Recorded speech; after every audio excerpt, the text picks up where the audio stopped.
在这个被太平洋环抱的清晨，我们本应追逐第一缕阳光，旅行是不按剧本走的导演。今天科隆出海迟到了2个小时发船，海风的湿咸气息没有吹走早起的困意。我们潜入的不仅是一个坐标，更是一段沉睡在海底的历史。这艘吕宋沉船永远地停泊在这里。这次行程有3艘沉船下潜点，最浅只有3到6米。行程末尾是一个珊瑚花园和 Pass Island。今天风浪较大，海水能见度不高。自由潜下潜至4米左右，海水出现分层，这时候沉船清晰可见。曾经是战争的机器，如今却成了海洋生物的乐园。更多旅行攻略，请关注我的同名小红书。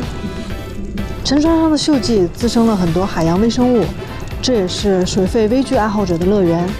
吕宋沉船所在的位置距离科隆岛船程2个小时。